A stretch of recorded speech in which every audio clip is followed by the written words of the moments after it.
Hello guys, what's up once again? Palaboy OFW here. So for today's vlog mga idol is magre-react lang tayo doon sa post ni President Bongbong Marcos. Disclaimer lang mga lods ha.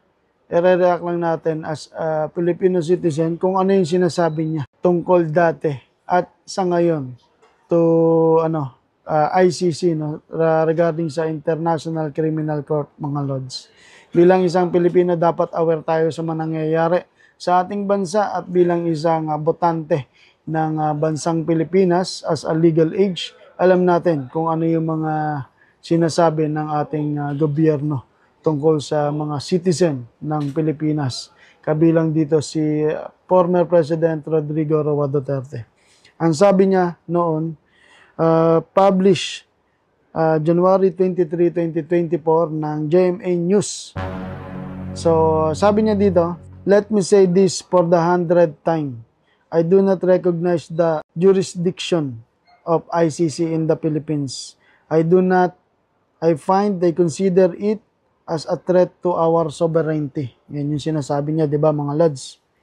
Therefore, the Philippine government will not lift a finger to help any investigation.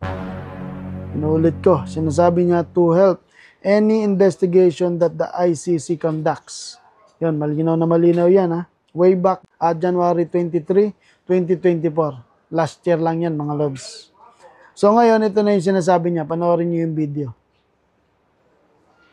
Or yung audio. Former President Rodrigo Roa Duterte took off at 11:03 p.m. this evening and exited Philippine airspace. The plane is en route to The Hague in the Netherlands, allowing the former president to face charges of crimes against humanity in relation to his bloody war on drugs. O, di ba? Asaan yung paninindigan dito, no?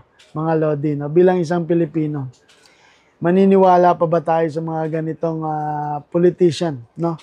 Hindi ko tinitira yung government ng Pilipinas tungkol sa kanilang mga sinasabi. Pero yung paninindigan, no, bilang isang Pilipino sa sarili mo mismo nanggaling at bakit nangyari ito. At nasa dahig na si former President Rodrigo Duterte, mga lods. So ngayon, basahin natin yung mga sinasabi ng Filipino citizen tungkol dito mga lods. No? Kamakailan lang. ICC said that your government are the one who provided the evidences against FPRRD and now you're saying that you only complied with the Interpol. Napakasingaling mo, BBM. Sabi. Ito pa. This man is so unbelievable. He thinks he can easily fool the Pinoys and can easily bribe other officials with government money. Ito yan, sinasabi ng mga netizen to yung mga botante to mismo mga lods A man's word is his bond. If you cannot do it, don't say it. If you cannot stand in your word, no good to be called a man. Yun. Iyon yung mga sinasabi ng mga Filipino citizen sa ating Pangulo. Bakit niya ginawa yun? At saka sinasabi pa dito ni Baste Duterte na sinasabi niya dito na ang Pangulong Rodrigo Duterte, former president, ay ang siyang nagpalibing sa kanyang ama sa libingan ng mga bayani. Dumaan ng ilang dekada, si FPRRD lang ang nakapagpalibing sa kanyang ama. Pero ngayon, yung ama ni Duterte, ni Baste Duterte ay ipinatapon o ipinahuli, isinuplong sa ICC.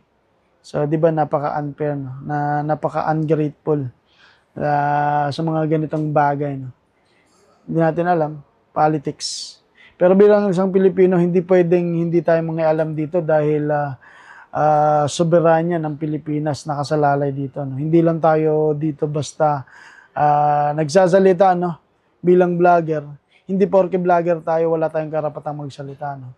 Karapatan nating magsalita dahil lahat tayo dito apektado, lalo na mga OFW. Internationally pinag-uusapan ito. Hindi pwedeng ganito lang yan, di ba, mga lods?